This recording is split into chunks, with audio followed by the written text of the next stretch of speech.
So, ఈరోజు ఏం జెప్తున్నారు వీళ్ళు అంటే, మనిషి ప్రశ్నేంటి? మనిషి భూలోకంలో కర్మను ఎలా చెల్లిస్తాడు అనేది ప్రశ్న. సమాధానం కర్మను ఎలా చెల్లించాలో చెప్పే మార్గదర్శక సూత్రాలు అని చెప్పి, ఇందులో కూడా వీళ్ళు 11 పాయింట్లలాగా ఇచ్చారండి. ప్రతి ప్రశ్నకు వీళ్ళు పాయింట్లలాగా మనం గుర్తుపెట్టుకోవడానికి అనుకూలంగా ఉంటుంది అని వీళ్ళిట్లా పాయింట్‌లాగా చెప్తున్నారు.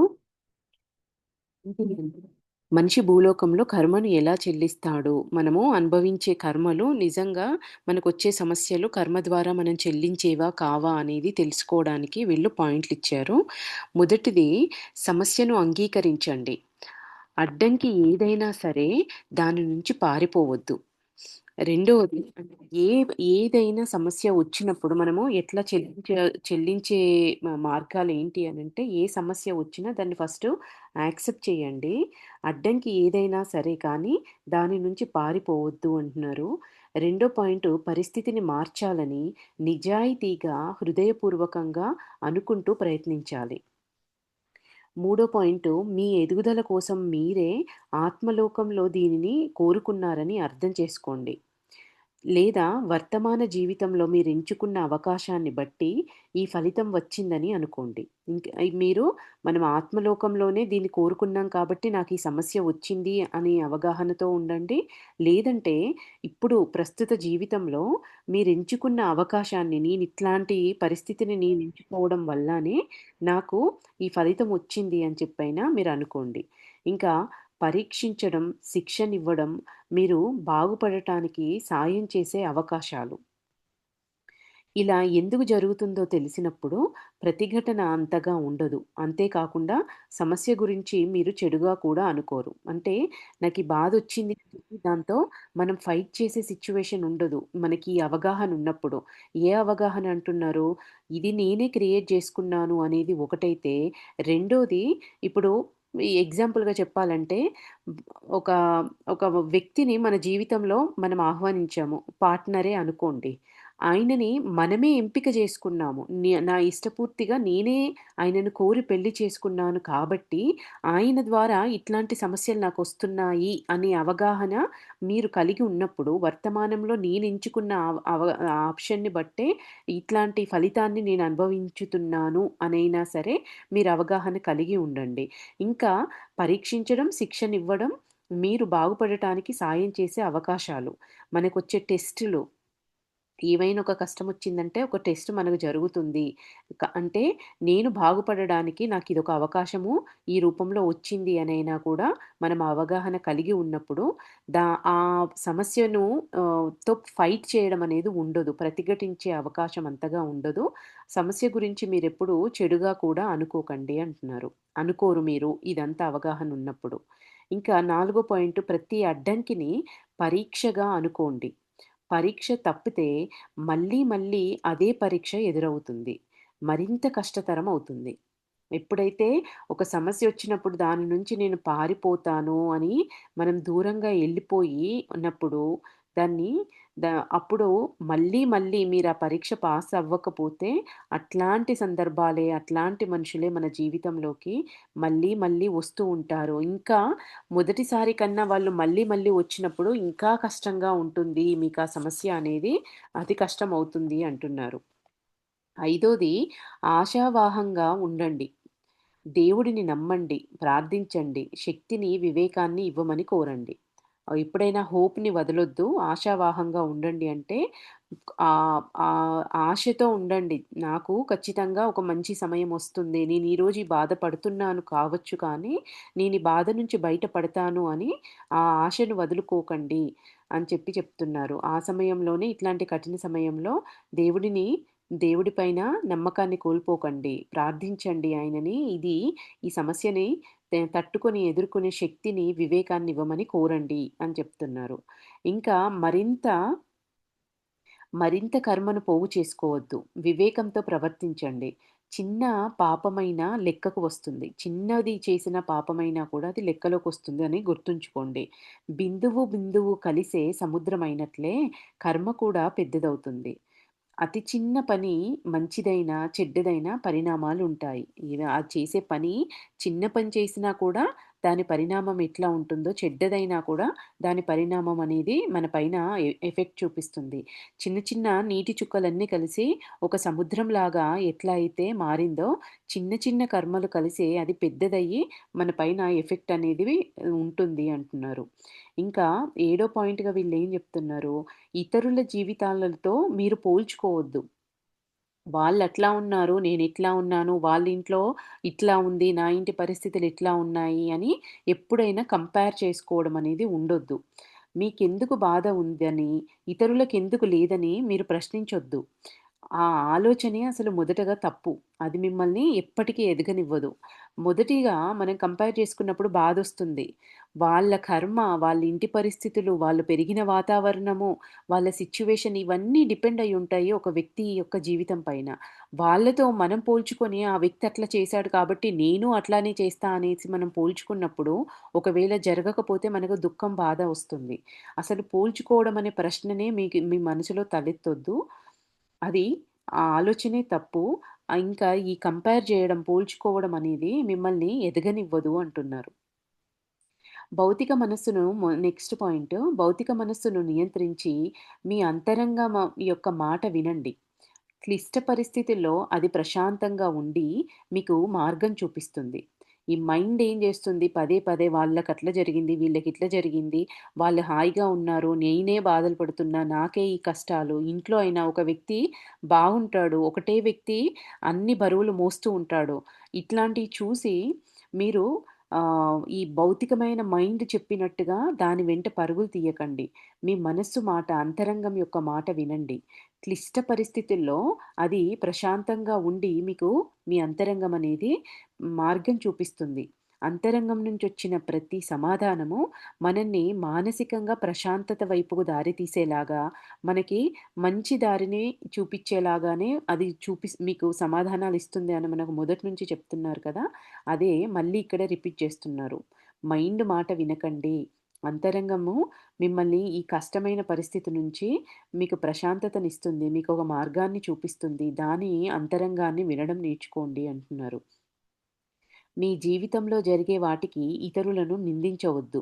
మీ జీవితానికి మీరే బాధ్యత వహించాలి. మీరెప్పుడు మారాలనుకుంటే అప్పుడు మారొచ్చు. చాలామంది బలహీనంగా ఉంటారు. ఎందుకంటే వారలా ఉండాలని అనుకుంటారు కాబట్టి. ఇందులో ఇంకేం జెప్తున్నారు, నా కష్టానికి వీడి వల్లనే ఈరోజు నేనిక్కడ బాధపడుతున్నానంటే వీళ్ళ వల్లనే.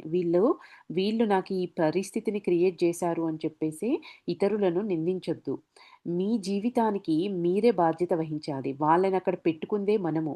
పాఠం నేర్చుకోవడానికి. వాళ్ళనట్లా ప్రవర్తించమని చెప్పిందే మనము. కాబట్టి బాధ్యతను మీ చేతుల్లోకి తీసుకోండి. మీరెప్పుడు మారాలనుకుంటే అప్పుడు మారొచ్చు. మనం ఎదుటి వాళ్ళ మీద నిందలు వేస్తూ వాళ్ళ వల్లనే కష్టమొచ్చింది అన్నంత కాలము మన ఎదుగుదల అనేది ఉండదు.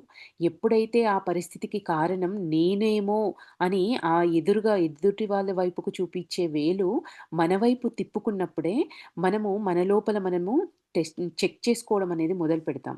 అది ఫస్ట్ స్టెప్పు మనం గుర్తించడం. ఇందులో నేను చేసిందేంటి అనేది మనం గుర్తించడమే మొదటి మెట్టు. మన మార్పుకు మొదటి మెట్టది. మీరెప్పుడు మారాలనుకుంటే అప్పుడు మారవచ్చు. చాలామంది బలహీనంగా ఉంటారు. ఎందుకంటే వా వారలా ఉండాలని అనుకుంటారు కాబట్టే అట్లా బలహీనం అంటే శారీరకమైన బలహీనత కాదండి ఇక్కడ. మానసికమైన బలహీనత. ఎంతసేపు నేనేం చెయ్యలేను, నా వల్లేం కాదు, నేనింతే ఇట్లాంటి నిస్పృహతో కూడిన ఆలోచనలు వాళ్ళు ఎప్పుడు వాళ్ళని కదిపినప్పుడల్లా ఇట్లాంటి మాటలే మాట్లాడుతూ ఉంటారు. వాళ్ళు మారనంత వరకు ఈ పరిస్థితులు మారవు. ఇదింతే, ఆ మనిషంతే. ఇట్లాంటియన్నీ బలహీన మాటలు, బలహీనమైన వ్యక్తిత్వాలు అని చెప్తున్నారు. ఇంకా నెక్స్ట్ పదో పాయింటొచ్చేసి, మీకు సమస్యలొచ్చినప్పుడు, బాధ కలిగినప్పుడు కూడా దయతో చిన్న చిన్న పనులు చేస్తూ ఇతరులకు సాయం చెయ్యండి. ఇలా దృష్టి మలుచుకోవడం కూడా మీకు సాయం చేస్తుంది. ఎప్పుడూ ఆ సమస్య మీదనే మనము ఏకాగ్రతతో సమస్య, సమస్య అని చెప్పేసి ఆ సమస్య గురించే మాట్లాడడం, వాటికి సంబంధించిన మాటలే పదే పదే మనసులో తిప్పుతూ ఉండడం వల్ల ఇంకా ఆ సమస్య పెరుగుతుంది. బాధ కలిగినప్పుడు దయతో చిన్న చిన్న పనుల మీద ఇతరులకు సాయం చేయండి. ఇలా మీ దృష్టిని మరల్చుకోవడం ద్వారా కూడా మీకు సాయం జరుగుతుంది. ఈ దృష్టి మరల్చడం వల్ల కూడా మీకు ఇది హెల్ప్ అవుతుంది అంటున్నారు. మీ ఉద్దేశ్యం పవిత్రంగా ఉండాలి. మీరు ఇతరులకు సాయం చేస్తే సమస్యలను ఎదుర్కొనే శక్తి దేవుడు మీకిస్తాడు. కష్టమొచ్చిందని చెప్పేసి నేనే కష్టంలో ఉన్నానని చెప్పేసి బాధపడాల్సిన అవసరం లేదు. ఎదుటి వాళ్ళకి ఆ సమయంలో కూడా మీకు తోచినంత చిన్నగా సహాయం చేసినప్పుడు మీకున్న సమస్య నుంచి బయటపడడానికి ఆ శక్తి దేవుడు మీకిస్తాడు అని అంటున్నారు. సమస్యలు సులభంగా తీరడమే కాకుండా మీరిట్లా ఎదుటి వాళ్ళకు వాళ్ళ సమస్యల నుంచి వాళ్ళకు సంబంధించి చిన్న చిన్న సహాయాలు చేసినప్పుడు హ్మ్, సమస్యలనేవి సులభంగా తీరడమే కాకుండా సాయం చేసిన వారి ఆశీస్సులు కూడా ఎవరికైతే మనం సహాయం చేసిన వాళ్ళ ఆశీస్సులు కూడా మీకు లభిస్తాయి. దేవుడి దగ్గర నుంచి ఆ ధైర్యము అంటే ఆ సమస్యను ఎదుర్కొనే శక్తి అనేది మనకొస్తుంది. ఎవరికైతే చిన్న చిన్న సహాయం చేసిన వ్యక్తులున్నారో వాళ్ళ ఆశీస్సులు కూడా మీకు దొరుకుతాయి అంటున్నారు. 11ది పాయింటు పని చెయ్యండి. శక్తి వంచన లేకుండా చేసి మిగిలింది దేవుడికి వదిలేయండి. ఏదైనా మానవ ప్రయత్నంగా మీ మీ వల్ల అయినంత వరకు శక్తి మేర మీరు చెయ్యండి ఆ పనిని. తర్వాత మిగిలింది దేవుడికి వదిలేయండి. ఆయన చూసుకుంటాడు. అంతా ఆయనే చెయ్యాలి. నా చేతిలో ఏం లేదు అని కాకుండా, మీ వల్ల అయినంత వరకు ఆ సమస్య నుంచి బయటపడటానికి, మీ వల్ల అయినంత వరకు మీరు చెయ్యాలి. ఇది కర్మ, నేను ఏడుస్తూ కూర్చుంటా, ఇది ఇంతే, వాళ్ళంతే అనడానికి లేదు. నీ వల్ల ఏమన్ ఏమ ఏ ఎంతవరకైతే అవుతుందో అంతవరకు నువ్వు ప్రయత్నం చెయ్యి. హ్మ్. తర్వాత ఫలితాన్ని మిగిలిన దాన్ని ఆ దేవుడికి వదిలేయండి అని చెప్తున్నారు. నెక్స్టు ప్రశ్నేంటంటే, పరీక్షించడం, శిక్షనివ్వడం కూడా కర్మ వంటివేనా? మనకు పరీక్షలొస్తాయని చెప్పారు కదా! ఇట్లా పరీక్షించడము, శిక్షణనివ్వడం కూడా కర్మ వంటివేనా అనేది ప్రశ్న. సమాధానము అవి కర్మల్లాంటివి కావు. కానీ కర్మతో సంబంధం ఉన్నవి. మీరు ఆత్మలోకంలో ఉన్నప్పుడు కింది పనులు చెయ్యాలనుకుని భూలోకానికి వచ్చారు. ఇప్పుడు మనకొక ఒక ఒక పని చేశాము. మనకు పరీక్షొస్తుంది. ఎందుకు పరీక్షొస్తుంది అనంటే, నీకు ఆ జ్ఞానం సంపూర్ణంగా ఉందా? లేదా? అనేది మనకు అర్థమవ్వడానికి మనకు ఒక సమస్యొస్తుంది. ఆ సమస్యొచ్చినప్పుడు మనం ఎట్లా ప్రవర్తిస్తున్నాము అనే దాన్ని బట్టి మనము ఆ పరీక్షలో ఉత్తీర్ణత అంటే ఆ పరీక్షలో పాస్ అవుతామా? లేదా ఫెయిల్ అవుతామా? అనే దాన్ని బట్టి నెక్స్టు మన గ్రోత్ అనేది డిపెండ్ అయ్యి ఉంటుంది. సో, అంటే ఇక్కడ కూడా మనకు టెస్ట్‌లో కూడా కష్టమొస్తుంది కదా! మరి ఈ కష్టం కూడా కర్మకు సంబంధించే వస్తుందా? కర్మ ఉండడం వల్లనే వస్తుందా అంటే, కాదు. అది కర్మ వల్ల కాదు. కానీ ఆ వచ్చే పరీక్ష కర్మకు సంబంధం ఉండడం వల్ల మీకదొస్తుంది అట్లాంటి కష్టము అని చెప్తున్నారు. మీరు ఆత్మలోకంలో ఉన్నప్పుడు ఏవైతే పనులు చెయ్యాలని భూలోకానికొచ్చారో, ఆ పనులను మేము మీకిక్కడ కింది విధంగా ఇచ్చాము అని అంటున్నారండి. ఇవి 4 పాయింట్లు ఇవి. మొదటిదొచ్చేసి మనం భూమి మీదకి ఎందుకొచ్చాము? కర్మను చెల్లించాలని ఆత్మలోకంలో అనుకోని భూమి మీదకొచ్చాము అంటున్నారు. రెండోది పరీక్షించబడడము, శిక్షణ పొందడము. ఈ పరీక్షింపబడడము మనకు మనమే నా దగ్గర కంప్లీట్ ఆ జ్ఞానం ఉందా? లేదా? అని నన్ను నేను టెస్ట్ చేసుకోవడము. ఇంకా లేదు అన్నప్పుడు శిక్షణ కూడా ట్రైనింగ్ గూడా పొందడం కోసం వచ్చాము. ఇంకా మీ ఆధ్యాత్మిక ధ్యేయాన్ని నెరవేర్చడం. ఇంకా నాకంటూ స్పిరిచ్యువల్‌గా నాకంటూ ఒక ఎయిమ్ ఉంటుంది కదా! ఆ ఆధ్యాత్మిక ధ్యేయాన్ని నెరవేర్చడం కోసము.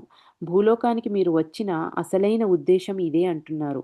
మూడో పాయింట్‌లో మీ ఆధ్యాత్మిక ధ్యేయాన్ని నెరవేర్చడము, భూలోకానికి మీరొచ్చిన అసలైన ఉద్దేశ్యం ఇదే. ఈ కర్మలు, పరీక్షించడాలు ఇవన్నీ మన ఈ ఆధ్యాత్మికత కోసం మనమొచ్చి మన అజ్ఞానంతో మనం చేసిన పనుల వల్ల సంపాదించుకున్న ఫలితాలవి. సో, వాటిని చెల్లించడం అనేది మనం చేసిన అదనపు పనిలో భాగమది. కానీ మన అసలైన ఉద్దేశ్యం ఏంటి అంటే, మీ ఆధ్యాత్మిక ధ్యేయాన్ని నెరవేర్చుకోవడం. భూలోకానికి మీరొచ్చిన అసలైన ఉద్దేశ్యం కూడా ఇదే అని చెప్తున్నారు. నాలుగోది మీ ఆత్మీయులను రక్షించడం.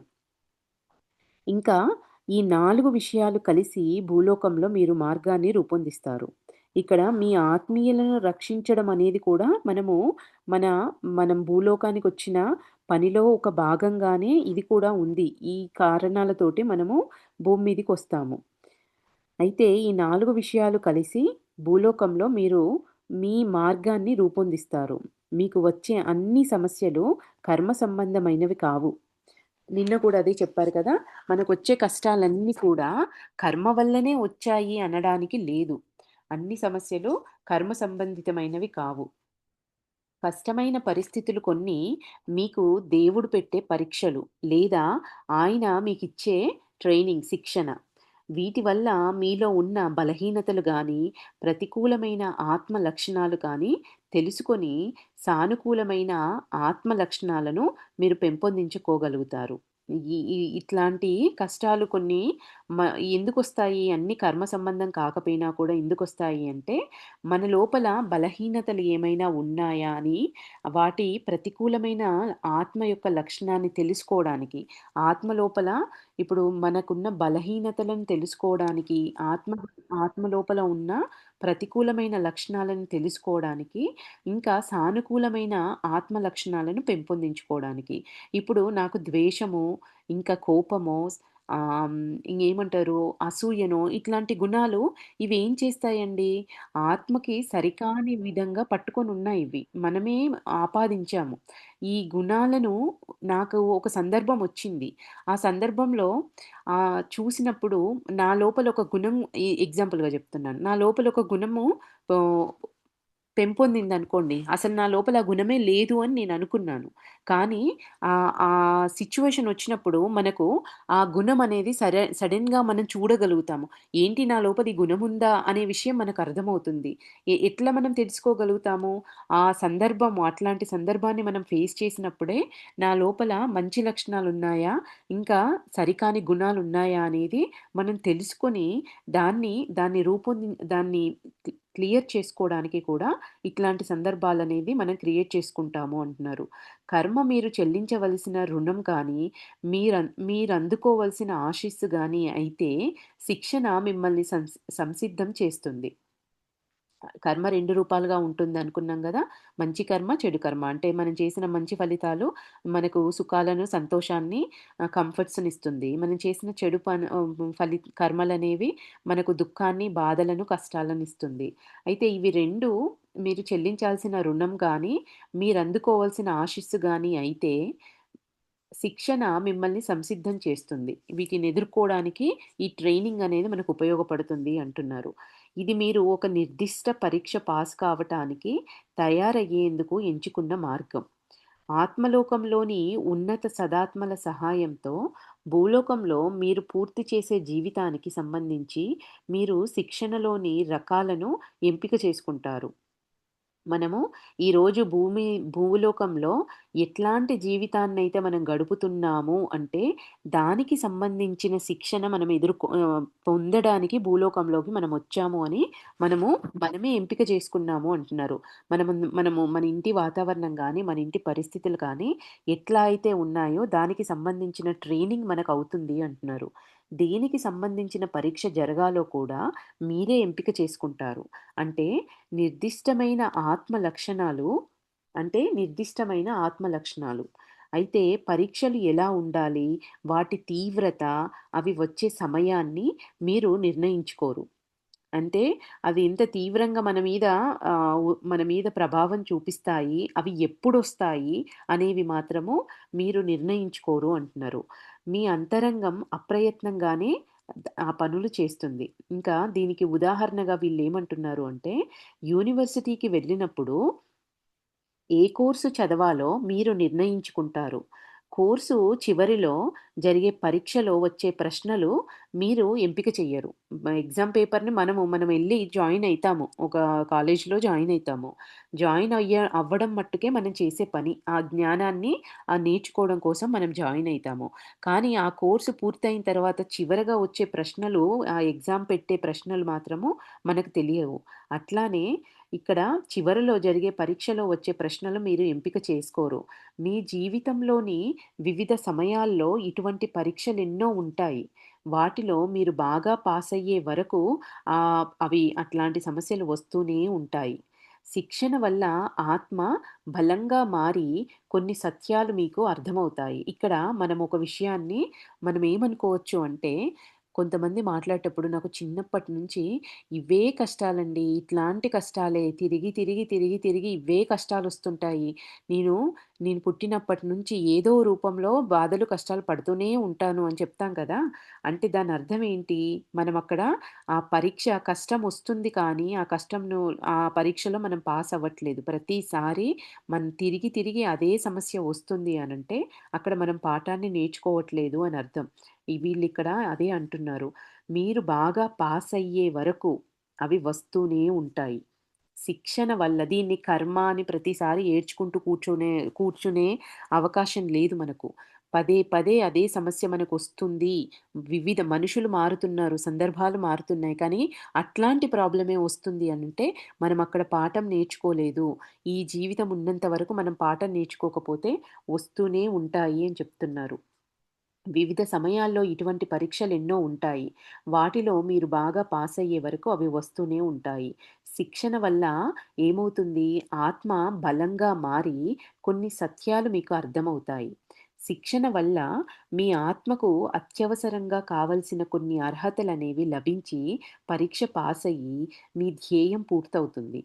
క్రమంగా అంటే ఎగ్జామ్స్ అంటేనే పారిపోయి అమ్మో! ఎగ్జాము అనే సిట్యుయేషన్ నుంచి ఇట్లా పదే పదే మనం ఫెయిల్ అవుతూ ఉన్నప్పటికీ తిరిగి తిరిగి మనము ఈ ఈ ఎగ్జామ్ ఇట్లాంటి పరీక్షలు మనకొచ్చినప్పుడు ఏమవుతుంది? మనం బలంగా తయారవుతాం. మన ఆత్మ లోపల ఆ శక్తి అనేది పెంపొంది మీరు ఆ పాఠాన్ని నేర్చుకోగలుగుతారు. మీరు ఎదగడానికి అది దోహదపడుతుంది అంటున్నారు. మీ ఆత్మకున్న అవసరాల దృష్ట్యా మీరు ఎంపిక చేసుకున్న దానిని బట్టి శిక్షణ పలు రూపాలలో ఉంటుంది. అంటే మన ఆత్మస్థితి వాళ్ళ యొక్క దాన్ని ఎదుర్కొనే ఆత్మ బలాన్ని బట్టి వాళ్ళు ఎదుర్కొనే సమస్యలనేవి పలు రూపాల్లో ఉంటాయి. అప్పుడు నేను ఇంతకు ముందు కూడా చెప్పాను. ఎవరికైతే పెద్ద పెద్ద కష్టాల్లో ఉన్నారో వాళ్ళ ఆత్మశక్తి అనేది ఉన్నతంగా ఉంది అని అర్థము. వాళ్ళిప్పుడు ఏడుస్తూ ఏదో బలహీనుల్లాగా కనబడుతున్నా, అట్లాంటి సమస్య వచ్చింది అనంటే, వాళ్ళ యొక్క ఆత్మశక్తి అనేది అంత ఉన్నతంగా ఉంది అనేది మనం అర్థం చేసుకోవాలి. ఇక్కడ అదే చెప్తున్నారు. మీ ఆత్మకున్న అవసరాల దృష్ట్యా మీరు ఎంపిక చేసుకున్న దాన్ని బట్టి శిక్షణ పలు రూపాలలో ఉంటుంది. అప్పుడు మీరు ఈ సత్యాలను గాని, పాఠాలను గాని నేర్చుకున్నారా? లేదా? అని ఇవి మీ మీ ఆత్మలోని ఆత్మలో అస్తిత్వంలోని భాగమయ్యాయా అని పరీక్షించడం జరుగుతుంది. ఇక్కడ నేను మళ్ళీ ఒకసారి చదువుతా వినండి. మీ ఆత్మకున్న అవసరాల దృష్ట్యా అంటే నేను ఏం నేర్చుకోవాలి? నేను ఈ పాఠము ఏది అయితే నాకు అవసరము అనేది మీ ఆత్మ యొక్క అవసరాల దృష్ట్యా మీరు ఎంపిక చేసుకున్న దానిని బట్టి శిక్షణ పలు రూపాలలో ఉంటుంది. అప్పుడు మీరు ఈ సత్యాలను గాని, పాఠాలను గాని నేర్చుకున్నారా? లేదా? అని ఈ మీ మీ ఇవి మీ అస్తిత్వంలో భాగమయ్యాయా అని పరీక్షించడం జరుగుతుంది. ఎప్పుడు జరుగుతుంది? మొదటగా మనకి ఈ కష్టాలొచ్చి అందులో మనము ఆ కష్టాలను దాటుతూ మనము అదంతా అయిపోయింది. కష్టమొచ్చింది. ఆ కష్టంలో మనం ఎదుర్కొన్నాము. అదయిపోయింది. అయిపోయిన తర్వాత కూడా మనకు పరీక్షలాగా అట్లాంటి దానికి సంబంధించిన కష్టం, అట్లాంటి కష్టమే ఒకటి మన ముందొస్తుంది. అప్పుడు మనం ఎట్లా దాని నుంచి బయటపడుతున్నాము, మనము ఏ విధంగా మనం రెస్పాండ్ అవుతున్నాం అనే దాన్ని బట్టి, ఆ పరీక్ష మనం పాస్ అవుతున్నామా లేదా అనేది డిపెండ్ అయ్యి ఉంటుంది. ఒకవేళ మనం పాజిటివ్‌గా మనము ప్రాపర్‌గా రెస్పాండ్ అయ్యి పాస్ అయ్యామంటే, ఇంకా అట్లాంటి కష్టం మన జీవితంలో మళ్ళీ రాదు. లేదు మనం నెగెటివ్ వేలోనే మనం తిడుతూ, ఎదుటి వాళ్ళను కష్టాన్ని ఇచ్చిన వాడిని నిందిస్తూ, ఏడుస్తూ కూర్చొని అక్కడే మనం ఏం నేర్చుకోకుండా ఉన్నామంటే, తిరిగి తిరిగి మళ్ళీ మనకు పాఠం అవసరం పడుతుంది. అట్లాంటి సమస్యను మనం ఎదుర్కోవాల్సిన సిట్యుయేషన్ వస్తుంది అంటున్నారు. మీరు ఆధ్యాత్మిక పాఠాలను నేర్చుకున్నారా లేదా అని పరీక్షించడానికి పరీక్షలనేవి ఉంటాయి. మీరు ఒక పాఠం నేర్చుకుంటే పరీక్ష మళ్ళీ జరగదు. ఒక నిర్దిష్ట పరిస్థితిని మీరు అనుభవించి, దానికి అతీతంగా ఉన్నారు. అంటే, ఆ సంఘటనకున్న ఉన్నత ప్రయోజనాన్ని మీరు అర్థం చేసుకున్నారన్నమాట. ఇప్పుడు మనకి ఈ ఆధ్యాత్మిక ఈ జ్ఞానమనేది ఎక్కడ ఉపయోగపడుతుందండి? ఒక కష్టమొచ్చినప్పుడు ఈ మనము ఆ కష్టమిచ్చిన వ్యక్తిని చూడము. దాని వెనకాల మనం ధ్యానం చేసినప్పుడు ఫస్ట్ ఎరుకతో గమనించడం నేర్చుకుంటాము. రెండోది ఈ జ్ఞానాన్ని తెలుసుకున్నప్పుడు మనము ఈ జ్ఞానాన్ని అక్కడ ఇంప్లిమెంట్ చేయగలుగుతాము. కష్టం ఎందుకొచ్చింది? ఇందులో నుంచి నేనేం నేర్చుకోవాలి అని మనము ఆలోచించగలుగుతాం కాబట్టి, మనం సమయం వృధా చేసుకోము. తిరిగి తిరిగి కష్టాలను తోడుకొని ఏడుస్తూ, బాధపడుతూ అదే కష్టాన్ని తిరిగి తిరిగి అనుభవించాల్సిన అవసరం అనేది మనకు పడదు. మీ విజయానికి మీరు గర్విస్తున్నారనుకుందాం. ఏమంటున్నారిక్కడ అంటే, ఇక్కడ మీరు ఒక పాఠం నేర్చుకుంటే పరీక్ష మళ్ళీ జరగదు. ఒక నిర్దిష్ట పరిస్థితిని మీరు అనుభవించి, దానికి అతీతంగా ఉన్నారు అంటే, ఆ సంఘర్షణకు ఉన్న ఉన్నత ప్రయోజనాన్ని మీరు అర్థం చేసుకున్నారు అన్నమాట అంటున్నారు. మీ విజయానికి మీరు గర్విస్తున్నారనుకుందాం. మీకు అపజయం కలిగే పరిస్థితులు కూడా మీరు అనుభవిస్తారు. ఈ అపజయం యొక్క స్వభావాన్ని మీరు అర్థం చేసుకుంటే గనక, అంటే మీకు వినయం నేర్పడానికి, అణకువగా ఉండడం నేర్పడానికి ఇది వచ్చింది. ఈ పాఠం మీరు నేర్చుకుంటే మీరు పరీక్ష పాస్ అయినట్టే. ఇక్కడ ఎగ్జాంపుల్‌గా ఏం చెప్తున్నారు? నేను ప్రతిసారి విజయానికి గర్విస్తున్న మనస్తత్వంతో ఉన్న వ్యక్తి అనుకుంటే, మీకు అపజయం అనేది కలుగుతుంది. అప్పుడు అపజయం కలిగే పరిస్థితులనేవి మీరు శిక్షణ పొందాలి. అంటే ఆ అనుభవాన్ని మీరు అనుభవించాలి. అపజయం కలిగినప్పుడు ఎట్లా ఉంటుంది అని. అయితే ఈ అపజయ స్వభావాన్ని మీరు అర్థం చేసుకుంటే కనుక, అంటే అపజయము ఆ స్వభావం అర్థం చేసుకోవడంలో అంతరంగంగా ఉన్న విషయం ఏంటి? వినయం. అది మీకు వినయం నేర్పిస్తుంది.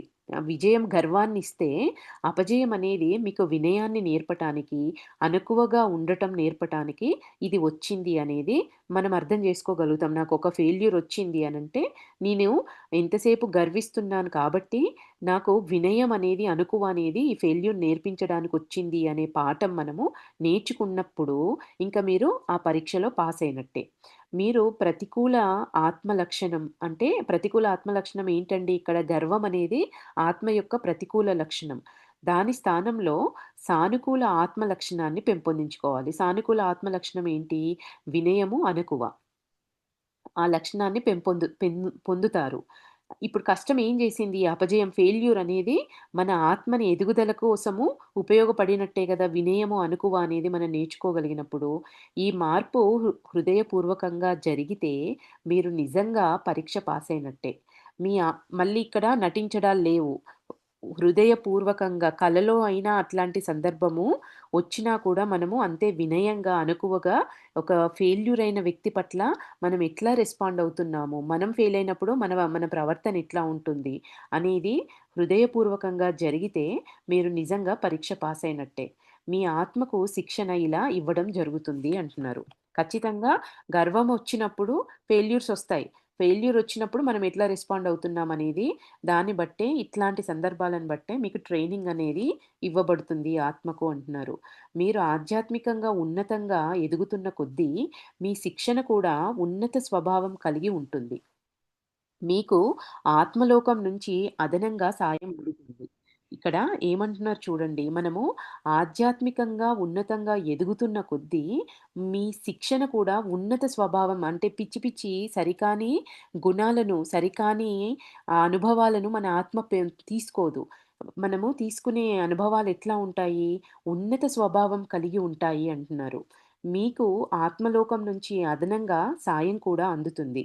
మీ నైతిక బలాన్ని నిర్ణయించడానికి కూడా పరీక్షలుంటాయి. కష్టం నుంచి బయటపడాలంటే అది ఎంతో కష్టం. అది చెయ్యడం అనేది చాలా కష్టం. ఇంకోటి సులభమైన మార్గం కూడా ఉంది. ఆ ప్రాబ్లమ్ నుంచి బయటపడడానికి ఒక సులభమైన మార్గము ఉంది. ఒక కష్టమైన మార్గం ఉంది. సులభమైన మార్గము ఎంచుకుంటే అది నైతికంగా తప్పుడు మార్గము. అదే కష్టమైన మార్గము అది ధర్మమైన మార్గము. అప్పుడు మనం ఏది ఎంచుకుంటాము? కష్టమైన మార్గము నైతికంగా సరైన దాన్ని ఎంచుకుంటామా? లేదా సులభం కదా అని చెప్పేసి సరికాని విధంగా మనం ఆ సమస్య నుంచి బయటపడాలని మనం కోరుకుంటున్నామా అనే దాన్ని బట్టి బట్టి మనము వచ్చిన ఆ పరీక్షలో మనం పాస్ అయ్యామా, ఫెయిల్ అయ్యామా అనేది డిపెండ్ అయ్యి ఉంటుంది అంటున్నారు. కష్టమైన దా కష్టమైనదైనా సరైన మార్గాన్ని ఎంపిక చేసుకుంటారా? లేదా కర్మ కర్మ పరీక్ష శిక్షణ కర్మ అనేది మీరు సులభమైన మార్గాన్ని ఎంపిక చేసుకుంటారా? లేదా కష్టమైనదైనా సరైన మార్గాన్ని ఎంపిక చేసుకుంటారా? కర్మ, పరీక్ష, శిక్షణ ఒకదానితో ఒకటి సంబంధించి ఉంటాయి. కర్మ అనేది మనకు టెస్టులు పరీక్షల రూపంలో గానీ, శిక్షణ ట్రైనింగ్ లాగా కానీ ఒకదానికొకటి సంబంధించి ఉంటాయి. ఇవన్నీ లింక్ అయ్యే ఉంటాయి కర్మ అనే దానికి. కానీ అన్నీ ఒకటి కావు. అన్నీ వచ్చే సమస్య అంతా కర్మనే కాదు. మనకి ట్రైనింగ్‌లో భాగంగా అవ్వచ్చు, మనకు టెస్టింగ్ కూడా అవ్వచ్చు అనేది చెప్తున్నారు. దీని తాత్పర్యం ఏమిటంటే, ఏ పరిస్థితి వచ్చినా ధైర్యంగా, చిరునవ్వుతో ఎదుర్కోండి. కానీ ఎల్లవేళలా అవేర్‌గా, జాగృతంగా ఉండండి. మీరస్సలు ఊహించని పరిస్థితుల్లోనే మీకు పరీక్షలనేవి వస్తాయి అంటున్నారు.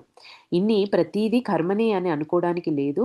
మనకు ట్రైనింగ్ అయ్యి అవుతుంది అయినా అయ్యుండొచ్చు వచ్చిన కష్టము. లేదా అదొక మనకు టెస్ట్ అయినా అయ్యుండొచ్చు. కాబట్టి ఏదేమైనా ఏ సమస్యొచ్చినప్పటికీ కూడా మీరు ధైర్యంగా, చిరునవ్వుతో ఆ సమస్యను ఎదుర్కొనేలాగా మీరు ప్రిపేర్ అయ్యి ఉండండి. ఎందుకంటే మీరసలు ఊహించరు. ఏ మార్గం గుండా మీకు పరీక్షలనేవి వస్తాయి అనేది మీకు అసలు ఊహించని విధంగా వస్తాయి అంటున్నారు. ఆధ్యాత్మిక పరీక్ష అనుకోకుండా ఆధ్యాత్మిక పరీక్ష అనుకోకుండా పెట్టే ఆధ్యాత్మిక పరీక్ష అనుకోకుండా పెట్టే పరీక్ష. ఆధ్యాత్మిక పాఠాలు నిజంగా నేర్చుకున్నారా లేదా అని మీరు ఖచ్చితంగా తెలుసుకునే మార్గం ఇది. ఆధ్యాత్మికంగా జాగృతంగా ఉండటానికి మీ అంతరంగం ద్వారా పనిచేయండి. అప్పుడు సహజంగానే సరైన పని చేస్తారు. ఒక ఆధ్యాత్మిక పరీక్ష ఎదురైతే దానిని ఎదుర్కొనడానికి భౌతిక మనస్సును ఉపయోగించి పరిష్కరించుకోవాలనుకుంటే కుదరదు. మనకొచ్చిన పరీక్షనేమో ఆధ్యాత్మికంగామైన దానికి సంబంధించిన పరీక్ష అయినప్పుడు, మనము ఈ ఫిజికల్ బ్రెయిన్‌ని పెట్టి ఆ సమస్య నుంచి బయటపడాలని మీరు అనుకుంటే మాత్రం అది కుదరదు. మీరు పూర్తిగా అపజయం పాలవుతారు. ఒక పరీక్ష వచ్చినప్పుడు భయంతో కదలలేని స్థితిలో ఉండవచ్చు. లేదా కోపం, విసుగు కలగవచ్చు. ఇలా జరిగిన క్షణంలో మీ అంతరంగంతో ఈ సంబంధం తెగిపోయి మీరు తప్పుదారి పట్టినట్టే. ఇప్పుడు మనకు వచ్చే మెసేజెస్ అనేవి ఇంతకుముందు కూడా చెప్పారు. రెండింటి మధ్యలో కంపారిజన్ చేసి చెప్పారు. ఏది మన అంతరంగం నుంచి వస్తుంది, ఏది మన మైండ్ నుంచి వస్తుంది అనేది కూడా మనము అంతకుముందు క్లాస్‌లో చదువుకున్నాము. ఇప్పుడు ఒక సమస్య వచ్చినప్పుడు ఒక్కోసారి భయంతో అసలు కదలలేని స్థితిలో మీరు ఉండిపోవచ్చు. లేదా కోపం, విసుగు కలగవచ్చు. ఏంటిది అని. ఇట్లాంటి భావాలు మనకి ఏవి కలిగినా కూడా మన అంతరంగంతోటి ఆ సంబంధం అనేది తెగిపోతుందంట. అంటే చూడండి, ఇట్లాంటి భావనలున్నప్పుడొచ్చే మెసేజెస్ ఏవైనా కూడా అంతరంగం నుంచొచ్చిన మెసేజెస్ కావు. మనం ప్రశాంతంగా ఆలోచన లేని స్థితిలో ఏకాగ్రతతో ఉన్నప్పుడొచ్చే మెసేజెస్ మాత్రమే మన అంతరంగం నుంచొచ్చే మెసేజెస్. ఆ మెసేజ్ వచ్చినప్పుడు నా ఆలోచన విధానం ఎట్లా ఉంది? నేను ఒక అటాచ్‌మెంట్ తోటి ఉన్నానా? నేను భౌతికపరమైన ఆలోచనలలో కూరుకొనున్నానా? భయంతో ఉన్నానా? చిరాకు, విసుగు, కోపంతో ఉన్నానా? ఇట్లాంటి సమయంలో నాకొచ్చిన ఆలోచన ఏదైనా సరే అది మన అంతరంగం నుంచొచ్చిన దాని కింద మనం తీసుకోకూడదు. మీరు భౌతిక మనస్సు అనే మీరు భౌతిక మనస్సు అనే తప్పు ఆయుధాన్ని ప్రేరేపించారు అని అర్థం అంటున్నారు. ఈ సమయంలో ఈ సంబంధం తెగిపోయి మీరు తప్పుదారి పట్టినట్టే. ఆ సమయంలో వచ్చే మెసేజ్ తీసుకున్నారంటే. మీరు భౌతిక మనస్సు అనే తప్పు ఆయుధాన్ని ప్రేరేపించారు. ఆరంభమే అన్నీ చేస్తుంది. తప్పు ఆయుధాన్ని ప్రేరేపించారు కనుక దానిని ఉపయోగిస్తుంటారు. చివరికి పరీక్షలో తప్పి తర్వాత మీరేం చేశారో మీకు తెలుస్తుంది. ఒక పరీక్ష తప్పితే అది మళ్ళీ మీకే ఎదురవుతుంది అట్లాంటి సందర్భం. అది ఎప్పుడూ ఇంకా మళ్ళీ మళ్ళీ వచ్చినప్పుడు మరింత కఠినంగానే ఉంటుంది. అంటే మొదటగా ఒక ప్రాబ్లమ్ వచ్చినప్పుడు సులభంగానే ఉంటుందంట. అది తిరిగి తిరిగి వచ్చినప్పుడు డోస్ ఎక్కువైనప్పుడే మనం ఇంకా ఫోకస్ పెడతాము అని చెప్పేసి వాళ్ళు కఠినంగా సమస్యని ఇంకా కఠిన మార్గంలో మనకు తీసుకొచ్చి పెడతారు అని చెప్తున్నారు. తేలిగ్గా ఉన్నప్పుడే మనం గ్రహించి, మన అంతరంగం సహాయంతో దాని నుంచి బయటపడడం అనేది తెలివైన మార్గము అని తెలివైన పని అనేది వీళ్ళు చెప్తున్నారు. ఒక పరీక్ష తప్పితే అది మళ్ళీ మీకెదురవుతుంది. అది ఎప్పుడూ మరింత కఠినంగానే ఉంటుంది. నేర్చుకోవాల్సిన పాఠం ఒకటే, కానీ పరీక్ష మరో రూపంలో వస్తుంది. ఆధ్యాత్మిక పరీక్ష ఇలా అనుకోకుండా ఎదురయ్యే పరీక్ష. మీరు పాఠం నేర్చుకునే వరకు ఒకేలాంటి సమస్యలు మళ్ళీ మళ్ళీ వస్తూనే ఉంటాయి. వాటిని మీరు అధిగమించేంత వరకు. మరొక నియమం ఏమిటంటే, మీరు ఆధ్యాత్మికంగా ఎంత ఉన్నతికి చేరితే, మీ పరీక్షలు అంత కఠినంగా ఉంటాయి. ఆధ్యాత్మికంగా, స్పిరిచ్యువల్‌గా మనం ఎదుగుతున్న కొద్దీ, మనకొచ్చే పరీక్షలు కూడా అంతే కఠినంగా ఉంటాయంట. అంటే చిన్న చెట్టుకు అదే అంటారు కదా! ఒక సామెత ఉంటుంది గదా! చిన్న గాలి, పెద్ద చెట్టుకు పెద్ద గాలి అన్నట్టుగా, మనం ఎదుగుతున్న కొద్దీ మన కష్టం కూడా మనకి ఇంత పెద్ద కష్టం ఉంది అంటే, మనం అంత ఎదుగుతున్నాము అనేది వీళ్ళు చెప్తున్నారు. మీరు ఆధ్యాత్మికంగా ఎంత ఉన్నత స్థితికి చేరితే మీ పరీక్షలంత కఠినంగా ఉంటాయి. స్కూల్లో తరగతి పెరిగితే పరీక్షలు కష్టమైన విధంగా మీకు ఆధ్యాత్మిక జ్ఞానం ఉండి కూడా సమస్యల నుంచి పారిపోతే మీరు వేగంగా కిందికి పడిపోతారు. పారిపోవడానికి భయమో, అహమో కారణం ఏదైనా కావచ్చు. ఆధ్యాత్మిక నియమం ఏమిటంటే, మీకు జ్ఞానముంటే కర్మను బాగా అంగీకరించవలసిన బాధ్యత ఉంది. శిక్షణ పొందాలి. ఆధ్యాత్మిక పరీక్షలు పాసవ్వాలి. ఏమంటున్నారు? అహమో లేదంటే ఇంకేదైనా భయమో, అహమో ఏదైనా కారణం ఏదైనా కావచ్చు.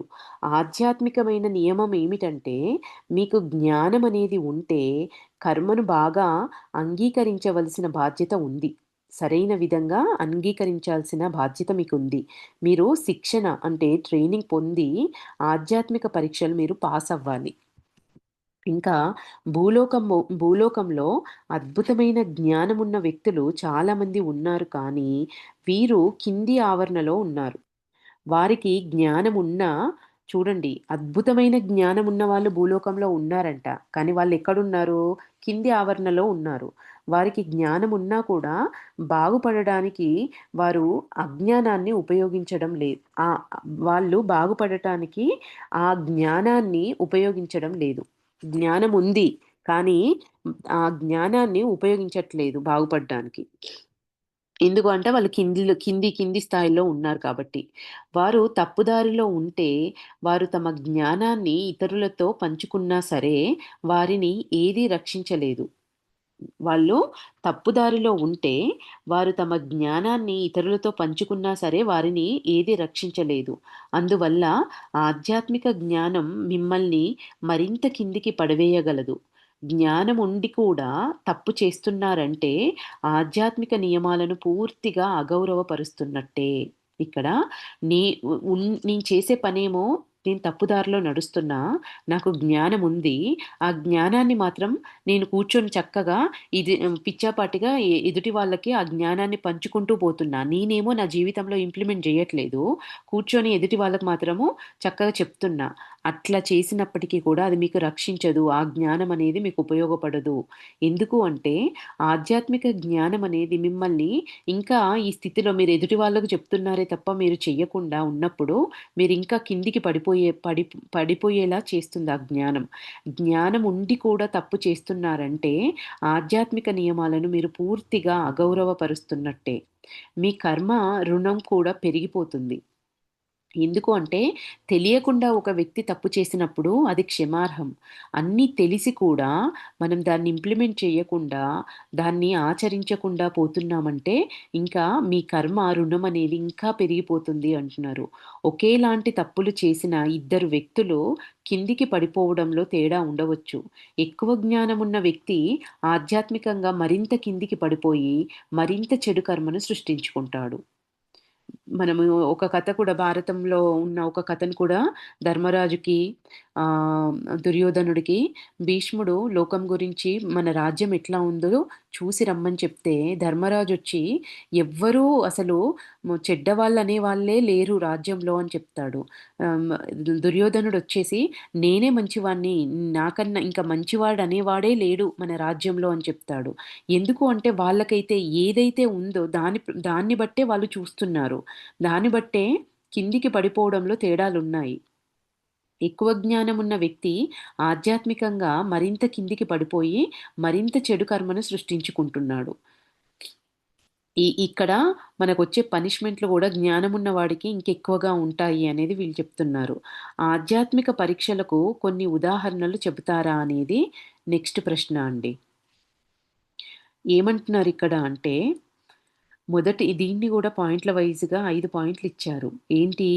ఉదాహరణగా చెప్తారా? ఆధ్యాత్మిక పరీక్షలనేవి ఎట్లా ఉంటాయి అనే దానికి మొదటిది భయం.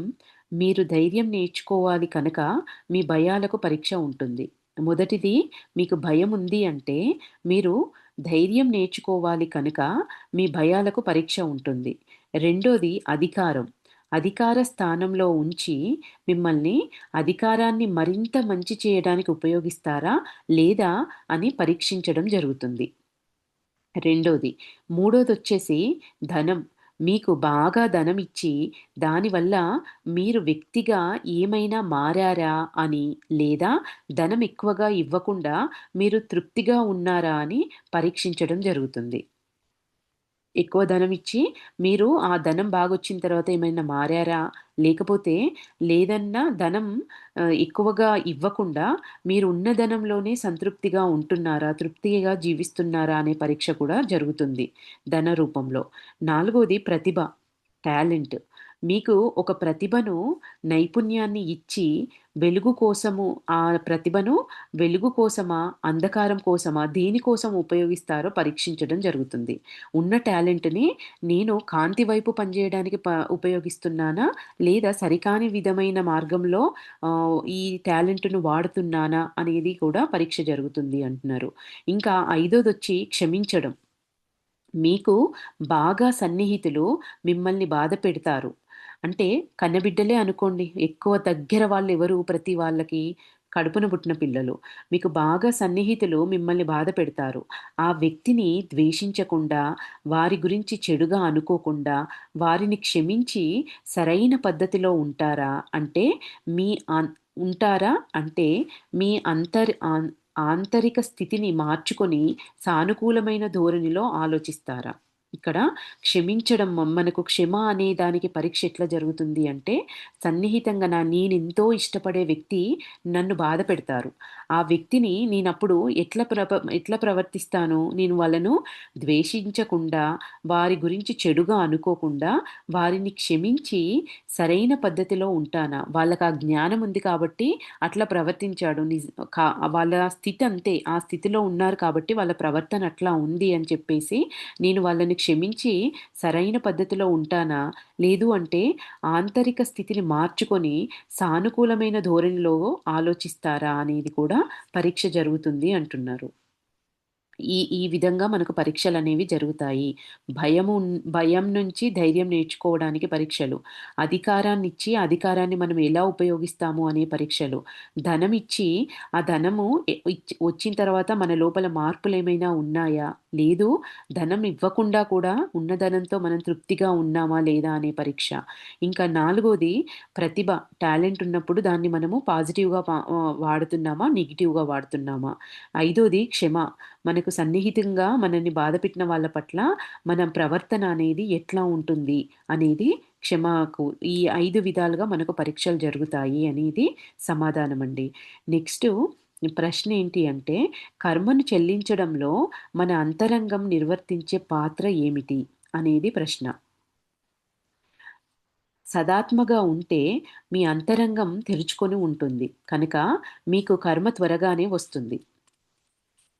ఏమంటున్నారు? సదాత్మగా ఉంటే మీ ఉపచేతనాత్మక మనస్సు తెరుచుకొని ఉంటుంది గనక మీకు కర్మ త్వరగా వస్తుంది. అంటే మీరు ఏ చిన్న తప్పు చేసినా కూడా వెంటనే కర్మను అనుభవించవలసి ఉంటుంది. చూడండి.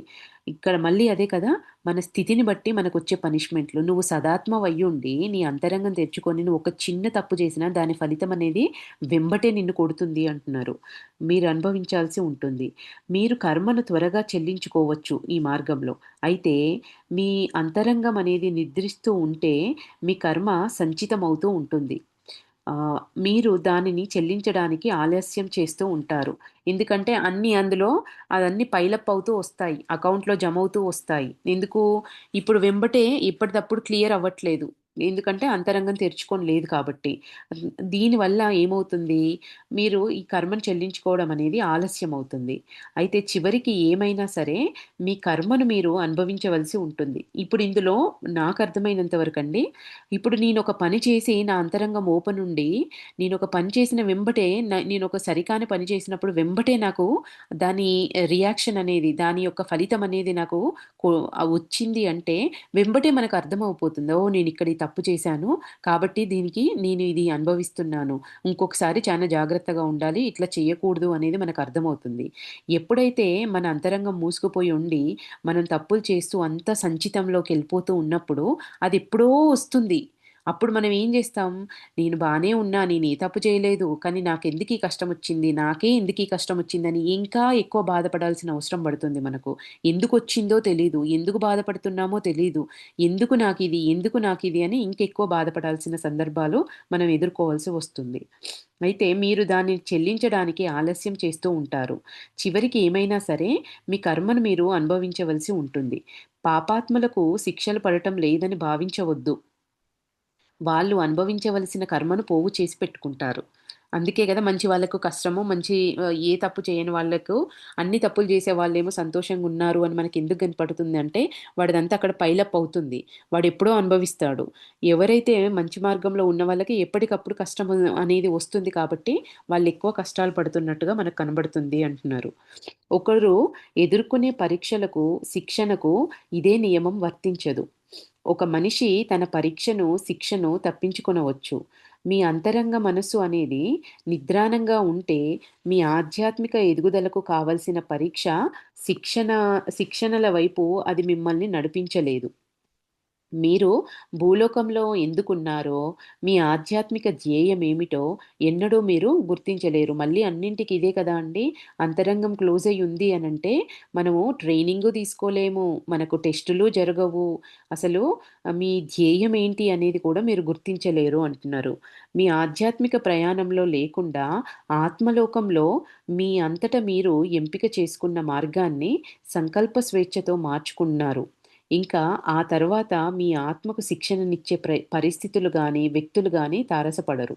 ఇక్కడేమంటున్నారు, మీరు ఆధ్యాత్మిక ప్రయాణంలో లేకుండా ఆత్మలోకంలో మీ అంతట మీరు ఎంపిక చేసుకున్న మార్గాన్ని మీకున్న సంకల్ప స్వేచ్ఛతో మార్చుకున్నారు. ఇంకా మీ అంత మీ ఇంకా ఆ తరువాత మీ ఆత్మకు శిక్షణనిచ్చే పరిస్థితులు గానీ, వ్యక్తులు గానీ తారసపడరు. దీనికి మారుగా మీ అహాన్ని తృప్తిపరిచే మనుషులు, పరిస్థితులు తారసపడి మీరు పూర్తిగా ప్రాపంచిక విషయాలనే ఆలోచిస్తూ భౌతిక ప్రపంచానికే పరిమితమైపోతారు. మీ ఆత్మకు ఏమీ ప్రాధాన్యం ఇవ్వరు. ఆత్మకు పోషకంగా ఏమీ చెయ్యక పూర్తిగా నిర్లక్ష్యం చేస్తారు. ఈ స్థితిలో మీరు సంతోషంగా ఉంటారు కానీ, ఈ సంతోషం ఒక భ్రమ.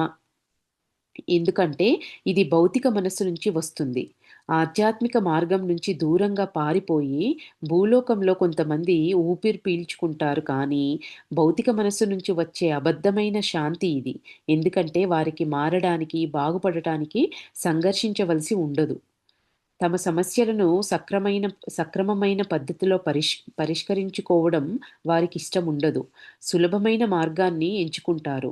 ఇటువంటి అబద్ధపు శాంతిని మీ అహం మీకు కలిగిస్తుంది. ఎందుకంటే దానికి నాశనం కావడం అనేది ఇష్టముండదు అంటున్నారు. చూడండి, ఇక్కడ మనం గమనించాల్సిన ఇంకో విషయం ఏంటి?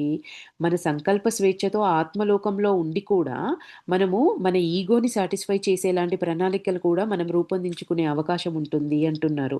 దానివల్ల భూలోకంలో వచ్చే మనం కంప్లీట్‌గా ఈ భౌతికమైన ప్రపంచంలో కూరుకుపోయి మన మైండ్ నుంచొచ్చే సంతోషాన్నే నిజమైన సంతోషమని మనం ఎంతో హాయిగా ఊపిరి పీల్చుకుంటారు మీరు. కానీ అది నిజమైన శాంతి కాదు. దానివల్ల ఎదుగుదల లేదు. ఆత్మ ప్రయాణం అనేది ఉన్నతంగా మారదు.